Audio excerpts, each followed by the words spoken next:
Baik, anak-anakku, selamat pagi. Assalamualaikum warahmatullahi wabarakatuh. Kita bertemu lagi pada pembelajaran geografi pada pertemuan ke-6 ini ya. Pada pertemuan ke-6 ini kita akan membahas mengenai perencanaan tata ruang wilayah dan tantangannya. Tantangannya kita lihat di sini. Kita lihat kompetensi dan indikator yang harus kalian capai, yaitu yang pertama, kompetensi dasarnya masih memahami konsep wilayah dan pewilayahan dalam perencanaan tata ruang wilayah nasional, provinsi, dan kabupaten atau kota. Kemudian indikator pencapaiannya ada 4 di sini. Indikator yang pertama yaitu menjelaskan lingkup dan kegiatan dalam penataan ruang wilayah. Kemudian menjelaskan hierarki dalam penataan ruang di Indonesia. Kemudian menjelaskan kebijakan dalam pembangunan wilayah, menganalisis peluang dan tantangan pengembangan wilayah. Terutama ini pengembangan wilayah yang ada di Indonesia ya. Nah, selanjutnya kita lihat lingkup tahapan penataan ruang wilayah ini, bahwa kita telah membahas pada 1 sampai 5 pertemuan kemarin mengenai penataan ruang wilayah, kemudian tata ruangnya. Nah, sekarang tahapannya. Yang pertama itu tahapannya ada pengaturan penataan ruang.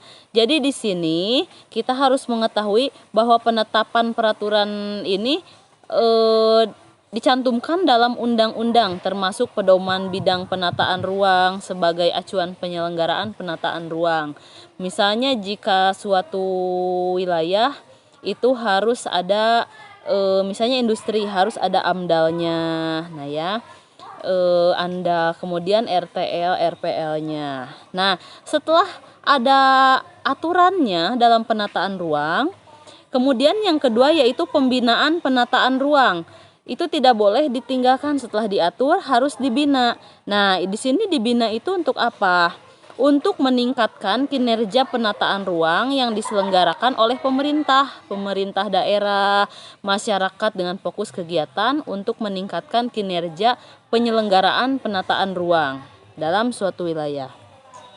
Nah, setelah dibina, kemudian pelaksanaan penataan ruang dilaksanakan. Nah, di sini adalah pencapaian tujuan penataan ruang yang mencakup perencanaan tata ruang yang sebelumnya, ya, yang telah direncanakan dan diatur. Nah, setelah terbentuk pelaksanaan tata ruangnya, wilayahnya sudah terbangun, misalkan zona konservasi, zona hijau, zona ruang terbuka hijaunya, pemukiman, industri ditempatkan dalam suatu peta yang tertata gitu ya, tersusun dengan baik. Nanti bagaimana cara mengelola limbahnya, bagaimana cara mengelola agar tidak banjir. Nah, di sini ya. Nah, selanjutnya itu diawasi. Di sini harus ada pengawasan di sini agar penyelenggaraan penataan ruang dapat diwujudkan sesuai dengan ketentuan peraturan perundang-undangan yang mencakup pengawasan terhadap kinerja pengaturan, pembinaan, pelaksanaan penataan ruang, termasuk pengawasan terhadap kinerja pemenuhan standar pelayanan minimal dalam penataan ruang melalui kegiatan pemantauan, evaluasi, dan pelaporan. Nah, di sini lihat di evaluasi pelaporan, misalkan dalam suatu industri ini, jika hasil evaluasi atau pelaporannya misalkan memberikan dampak negatif bagi masyarakat, nah itu industri itu harus ditutup, atau misalkan ada pengkajian ulang. Nah, hierarki dalam penataan ruang di Indonesia, awalnya kita lihat itu ada Rencana Tata Ruang Wilayah Nasional, RT-RWN. Nah, turun lagi dari wilayah nasional Indonesia ini menjadi Rencana Tata Ruang Wilayah Provinsi. Nah, di gambar ini Provinsi Bali. Kemudian masuk lagi kalau kita dari nasional misalkan ke Provinsi Jawa Barat. Kemudian lebih kecil lagi ruang lingkup ruangnya yang lebih kecil lagi itu ruang kabupaten. Misalkan Kabupaten Bandung Barat. Nah, ruang yang lebih kecil lagi, sempit lagi, kita harus ada penataan ruang. Misalkan di Kabupaten Bandung Barat itu di mana? Kecamatan Cipeundeuy misalkan ya. Itu harus ada rencana tata ruang wilayahnya. Nah, rencana rincinya dilengkapi peraturan zonasi atau zoning regulation. Nah, di sini. Oke, kita lihat di sini ada permasalahan dalam penerapan tata ruang wilayah. Nah, ini sangat berhubungan sekali. Jika ada permasalahan dalam penerapan tata ruang wilayah, maka pemerataan pembangunan di Indonesia juga akan lebih baik gitu ya. Tidak terkumpul atau terkonsentrasi hanya di Pulau Jawa atau di suatu wilayah saja. Nah, di sini dalam pemerataan pembangunan itu, kunci dari pembangunan adalah kemakmuran bersama. Nah, di sini kemakmuran rakyat Indonesia atau negara Indonesia. Ini harus diratakan hasil pembangunan dan pertumbuhan ekonomi yang tinggi merupakan pembangunan yang ingin dicapai. Nah, di sini pembangunan yang ingin dicapai itu dari sumber daya manusianya, kemudian sumber daya ekonominya. Nah, tingkat pertumbuhan yang tinggi tanpa disertai pemerataan pembangunan hanyalah menciptakan perekonomian yang lemah dan eksploitasi sumber daya manusia. Nah, itu. Lihat di tabel ini merupakan lingkaran setan yang ada di Indonesia ya. Ketika kita lihat di sini ya, ketika kita mulai dari tingkat pendapatan rendah. Nah, tingkat pendapatan rendah akan sangat berpengaruh pada tingkat fertilitas tinggi. Nah, fertilitas itu kelahiran tinggi, tingkat kelahiran tinggi. Nah, tingkat kelahiran tinggi itu berdampak pada tingkat pertumbuhan penduduk juga akan semakin tinggi, ya. Nah, akhirnya di sini tidak ketika tingkat fertilitas tinggi, pendapatan rendah, akhirnya tingkat gizi rendah. Nah, tingkat gizi rendah, produktivitas juga akan rendah. Nah, apalagi itu ketika tingkat pendapatan rendah, makanya kita harus sekolah. Itu bukan untuk mencerdaskan, intinya adalah merubah pola pikir kalian untuk masa depan. Nah, kalian itu akan menghasilkan generasi selanjutnya. Nah, ketika generasi kalian saat ini misalkan orang tua hanya lulusan SMP atau SMA. Nah, kita harus merubahnya bahwa kita lulusannya harus sampai tingkat perguruan tinggi. Untuk apa? Untuk memperbaiki nantinya sumber daya manusia yang akan kita regenerasi. Misalkan nanti kan melahirkan anak, cucu. Nah, otomatis nanti ketika kita merubah paradigma itu, tingkat pendapatan kita juga akan tinggi. Kalaupun tidak kita tingkat pendapatan tingginya, maka generasi kita selanjutnya. Nah, di sini akan memutus rantai lingkaran setan ini. Nah, ya. Nah, kita lihat juga saat ini kan pengangguran tinggi, kemudian tingkat investasi rendah sekali. Hanya sedikit di Indonesia data menunjukkan bahwa yang menanamkan saham itu hanya 0, sekian persen ya.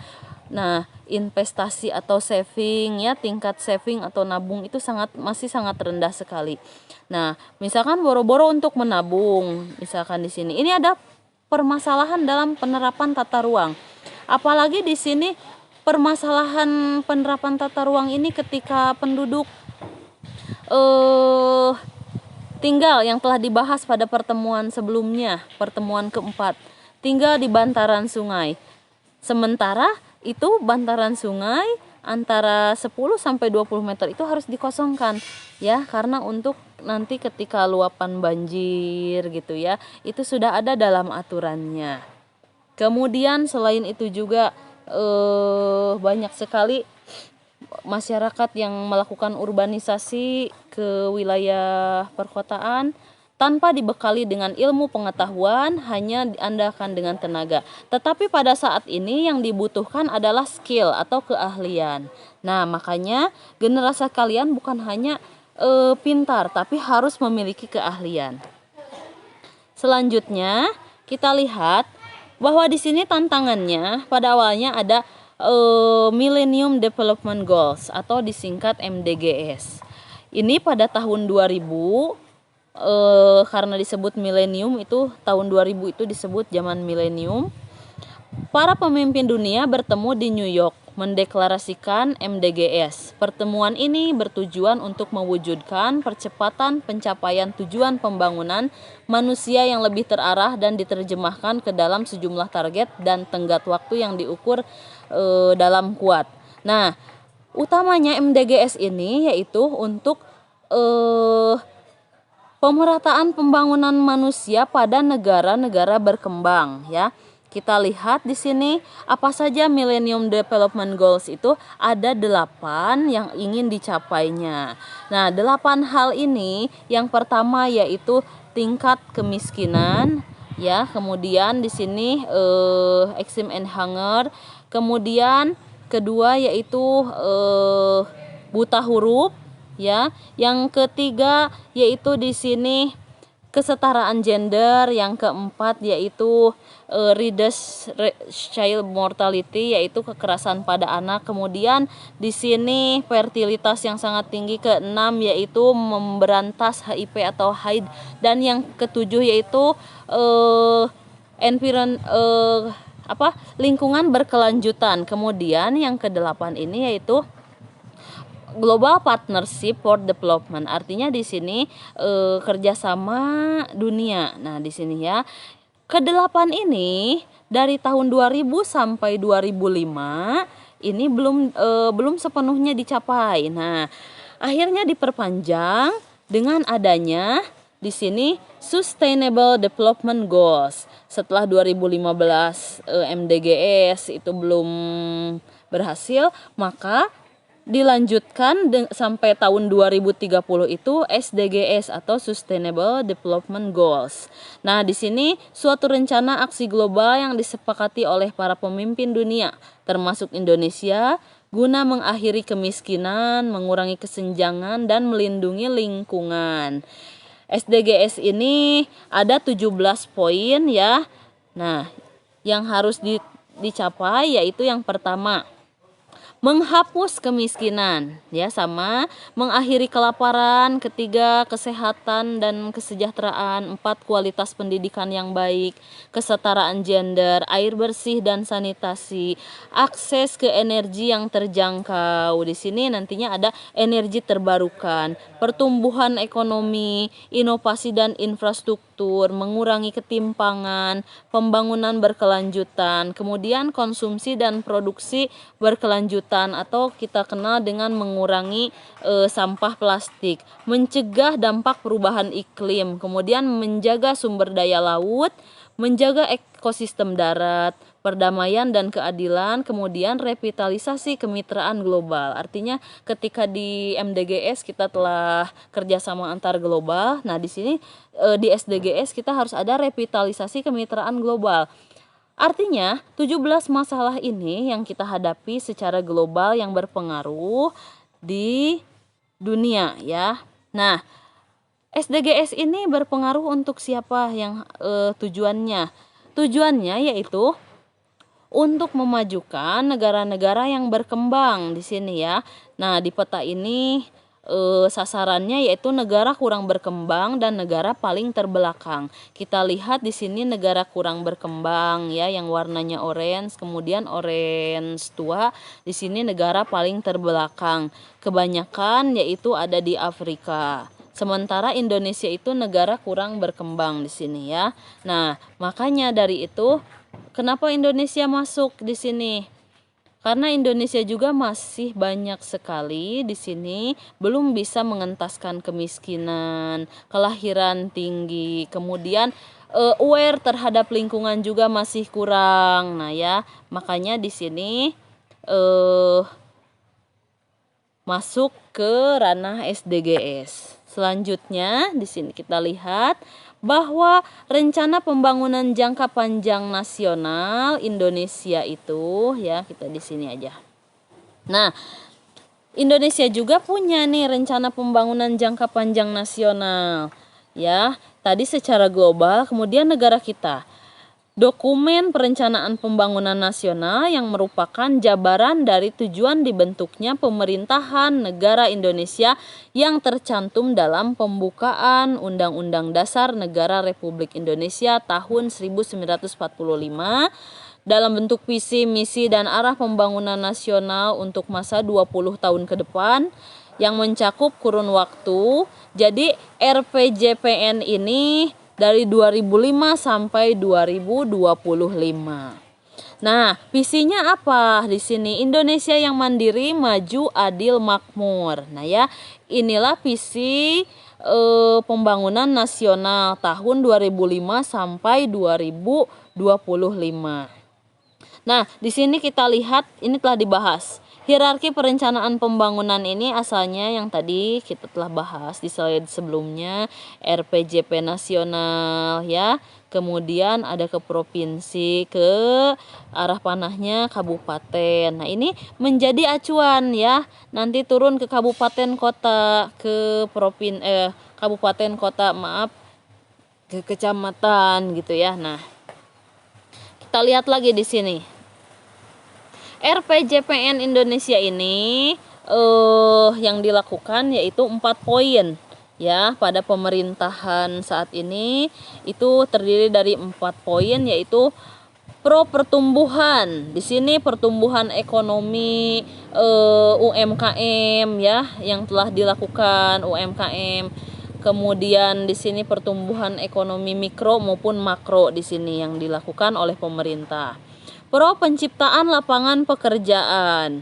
Nah, dengan adanya kartu pencari kerja, nah itu ya, itu artinya pemerintah pro terhadap penciptaan lapangan pekerjaan untuk menampung orang-orang yang belum bekerja atau masih mencari kerja. Nah, pro PUR atau pro pengurangan kemiskinan. Artinya di sini ingin mengurangi kemiskinan bagaimana nih? Ya, sebenarnya sudah terancang dalam RPJPN. Kemudian pro terhadap lingkungan. Pro terhadap lingkungan inilah yang nantinya menghasilkan bahwa negara kita itu pro juga nanti terhadap pertumbuhan lapangan pekerjaan, pengurangan kemiskinan. Jika lingkungannya bersih, maka suasana belajar, suasana hidup itu akan sangat nyaman sekali. Nah, makanya yang paling utamakan di sini harusnya adalah pro environment ya. Nah, selanjutnya di sini ada MP3EI, artinya di sini Master Plan Percepatan Pembangunan Ekonomi Indonesia. Nah, di sini ada koridor-koridornya. Dalam Master Plan Percepatan Pembangunan Ekonomi Indonesia ini ada koridor Sumatera, koridor Kalimantan, koridor Sulawesi, kemudian koridor Papua, koridor Bali, Nusa Tenggara, koridor Jawa. Nah, di sini sudah ada jargonnya bahwa koridor Sumatera itu sentra produksi dan pengolahan hasil bumi dan lumbung energi nasional. Maka di koridor ini harus ditingkatkan adalah hasil bumi dan lumbung energi nasional. Kemudian ada koridor Kalimantan. Kalimantan itu yaitu pusat produksi dan pengolahan hasil tambang dan lumbung energi nasional. Nah, makanya harus ditingkatkan di sini percepatan pembangunan itu dalam pengelolaan hasil tambang. Koridor Jawa apa sih kita di Jawa ya? Pendorong industri dan jasa nasional. Artinya ini merupakan menjadi pendorongnya koridor untuk koridor-koridor yang lain. Koridor Sulawesi di sini pusat produksi dan pengolahan hasil pertanian, perkebunan, perikanan, migas, dan pertambangan nasional. Sementara Bali sampai ke Nusa Tenggara ini pintu gerbang pariwisata dan pendukung pangan nasional. Nah, artinya di sini menjual pariwisata ya dan pangan nasional untuk membangun ekonomi di Indonesia. Sementara yang terakhir koridor Papua sampai Kepulauan Maluku ini yaitu pusat pengembangan pangan, perikanan, energi dan pertambangan nasional. Nah, di sini pengembangan pangan perikanan yang produksi perikanan terbesar itu memang berada di wilayah Indonesia bagian timur. Nah, ada nawacita. Nawacita ini adalah kalau kita terjemahkan, nawa itu merupakan 9, cita itu harapan. Berarti ketika pada pemerintahan Jokowi JK itu sampai saat ini sebenarnya memiliki 9 harapan yang harus dicapai oleh pemerintahan negara kita saat ini yang dipegang oleh Jokowi Ma'ruf, sama masih nawacita. Nawacitanya yaitu harapan 9-nya itu yaitu yang pertama, perkuat peran negara, ya, perkuat pelayanan publik, anti korupsi, kemudian membangun daerah desa, meningkatkan produktivitas rakyat, ekonomi berbasis komoditi, strategi domestik, kemudian menjaga kualitas hidup rakyat, revolusi karakter bangsa, perkokoh Bhinneka Tunggal Ika. Nah, itu adalah 9 harapan pemerintah kita saat ini, ya. Nah, jangan sampai kita itu menjadi masyarakat yang bisa dipecah belah begitu saja, ya. Nah, di sini ada pesan untuk kalian, yaitu keluarga sehat. Artinya kalian harus di sini untuk membantu pembangunan di Indonesia itu kalian harus menjadi keluarga yang sehat. Di sini ketika suatu hari nanti itu harus ada perencanaan, yaitu yang diharapkan indikator capaian keluarga yang diharapkannya itu mengikuti program KB, ibu melakukan persalinan di Paskes, ya, fasilitas kesehatan seperti puskesmas, bidan.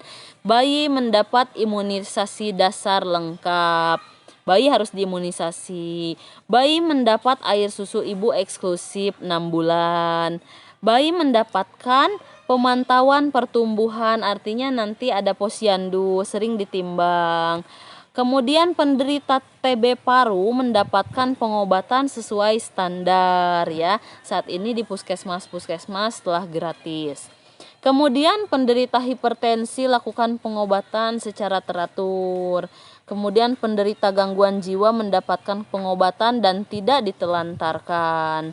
Tidak ada yang merokok, itu ya, tidak ada yang merokok. Kemudian ikut atau menjadi anggota Jaminan Kesehatan Nasional BPJS, mempunyai akses sarana air bersih, mempunyai akses atau menggunakan jamban sehat. Artinya toilet harus bersih. Nah, itu merupakan sarang kuman-kuman. Semoga kalian menjadi keluarga yang sehat. Nah, sekarang itu sedikit intermezzo, tantangan penataan ruang. Nah, tantangannya kita lihat, ya. Saat ini banyak sekali penduduk yang tinggal di wilayah kawasan pabrik air, ya, di daerah hulu nih. Kemudian ada kawasan distribusi air, kawasan pemakai air, kawasan muara. Ini adalah wilayah-wilayah yang semestinya mana atau di mana yang boleh dibangun, di mana yang harus dikonservasi itu di kawasan pabrik air. Gak boleh di sana ada misalkan pemukiman. Nah, namun pada saat ini Kabupaten Bandung Barat banyak sekali, contohnya di Lembang, ya, di wilayah kaki gunung itu atau di wilayah puncak-puncaknya, bukit-bukitnya didirikan villa, ya, telah merambah penebangan untuk dijadikan pemukiman elit, ya, villa-villa itu sebenarnya salah. Nah, ya, merupakan kawasan pabrik air, makanya tidak akan terjadi bencana. Nah, makanya harus ditata itu begini.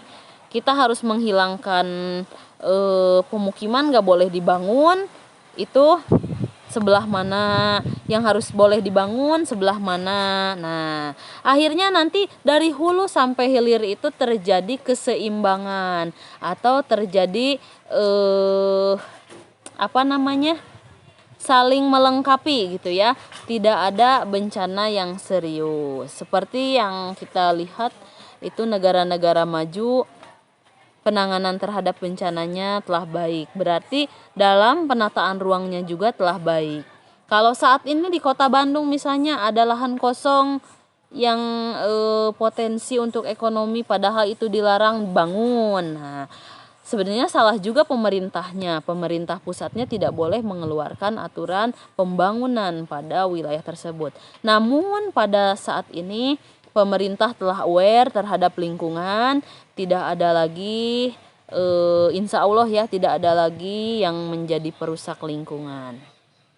Jadi tantangannya di sini meningkatnya aglomerasi perkotaan, artinya masih banyak orang-orang yang datang ke perkotaan mencari pekerjaan, padahal di wilayah pedesaan itu masih banyak lahan potensial yang bisa mensejahterakan atau mencapai pembangunan ekonomi masyarakat. Masih tingginya kesenjangan dan di dalam wilayah, alih fungsi lahan pertanian yang tadi ya dibahas, produktif menjadi lahan non pertanian, misalkan jadi pemukiman atau menjadi industri. Penurunan luas hutan tropis sebagai kawasan resapan air, meningkatnya daerah aliran sungai yang kritis, artinya ya. Kemudian seringnya kejadian bencana alam. Rencana tata ruang wilayah belum sepenuhnya menjadi acuan dalam pemanfaatan ruang. Di sini dibutuhkan keterlibatan masyarakat dalam penyelenggaraan penataan ruang yang kita lihat masih sangat terbatas sekali. Baik, pada pertemuan ke-6 ini cukup sekian dari Ibu. Semoga bermanfaat, semoga kalian mengerti dan paham. Assalamualaikum warahmatullahi wabarakatuh.